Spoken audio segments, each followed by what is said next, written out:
बेहतर समझ देती है जीवन में आगे बढ़ने की। भारतीय ज्ञान परंपरा के विकास में विश्वविद्यालयों का स्थान बेहद महत्वपूर्ण रहा है। उन्हीं विश्वविद्यालयों में से एक नाम है प्रसिद्ध नालंदा विश्वविद्यालय।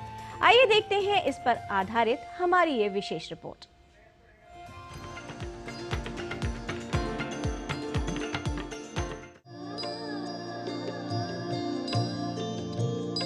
विद्या ददाति विनयं विनयाद्याति पात्रतां पात्रत्वात् धनमाप्नोति धनात् धर्मं ततः सुखम।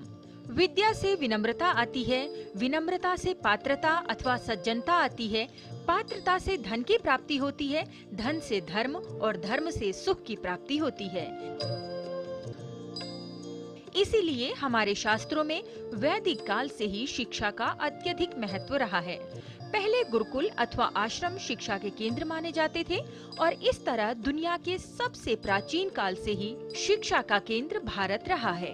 भारत में ही दुनिया का पहला आवासीय विश्वविद्यालय खुला था, जिसे हम नालंदा विश्वविद्यालय के नाम से जानते हैं। इस विश्वविद्यालय की स्थापना 427 ईस्वी के आसपास हुई थी। नालंदा विश्वविद्यालय प्राचीन भारत में उच्च शिक्षा का सर्वाधिक महत्वपूर्ण और विख्यात केंद्र था।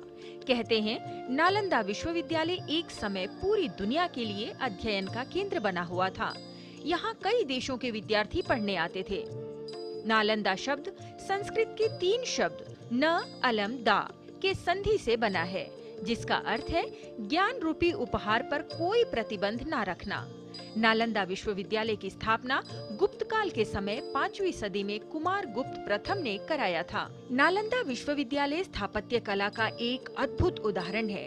आपको जानकर आश्चर्य होगा कि इस विश्वविद्यालय में 300 कमरे, 7 बड़े बड़े कक्ष और अध्ययन के लिए 9 मंजिला एक विशाल पुस्तकालय था, जिसमें एक समय 3 लाख से भी अधिक किताबें उपलब्ध थीं। नालंदा को तक्षशिला के बाद दुनिया का दूसरा सबसे प्राचीन विश्वविद्यालय माना जाता था। वहीं आवासीय परिसर के तौर पर ये पहला विश्वविद्यालय था जो 800 साल तक अस्तित्व में रहा। इस विश्वविद्यालय में विद्यार्थियों का चयन मेरिट के आधार पर होता था और यहाँ छात्रों को निःशुल्क शिक्षा दी जाती थी। इसके साथ उनका रहन सहन भी निःशुल्क होता था। इस विश्वविद्यालय में एक समय में 10,000 से अधिक विद्यार्थी शिक्षा ग्रहण करते थे और 2700 से अधिक अध्यापक उन्हें शिक्षा देते थे।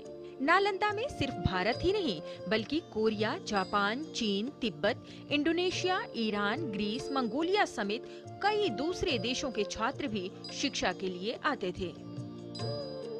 नालंदा यूनिवर्सिटी या यूं कहें नालंदा विश्वविद्यालय में चीन के फेनसोंग और इत्सिंग ने भी अध्ययन किया था।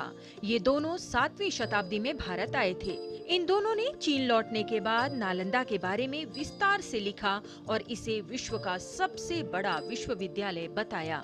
इस विश्वविद्यालय की एक विशेष बात ये थी कि यहाँ लोकतांत्रिक प्रणाली से सभी कार्य होते थे और सभी निर्णय सबकी सहमति से लिए जाते थे, अर्थात सन्यासियों के साथ अध्यापक और विद्यार्थी भी अपनी राय देते थे। तिब्बती धर्मगुरु दलाई लामा ने एक बार कहा था, हम लोगों को जो भी बौद्ध ज्ञान मिला वो सब नालंदा से आया था। इन विषयों को देखते हुए इतिहासकारों के अनुसार भारत को विश्व गुरु कहा जाता था, जहां पर देश से ही नहीं बल्कि विदेशों से भी विद्यार्थी आकर भारतीय ज्ञान परंपरा को समझने के लिए भारत में शिक्षा लेने आते थे। डॉक्टर अब्दुल कलाम की पहल से नालंदा ने एक मॉडल इंटरनेशनल यूनिवर्सिटी के रूप में फिर से जन्म लिया। नालंदा यूनिवर्सिटी इस बात का प्रमाण है कि भारत का ज्ञान सदियों से दुनिया को रोशन कर रहा है। G20 के समय हमारे प्रधानमंत्री जी ने शिक्षा के महत्वपूर्ण केंद्र नालंदा विश्वविद्यालय को ध्यान में रखते हुए भारतीय ज्ञान परंपरा को बढ़ावा दिया। हमारे यहाँ शिक्षा को सबसे अधिक महत्व दिया गया है और इसका उदाहरण है नालंदा विश्वविद्यालय।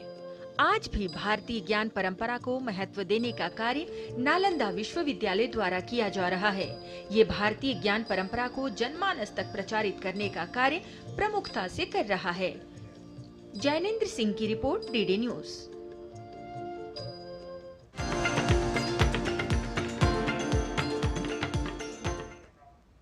असफलताएं भी सफलता का आधार बन सकती हैं।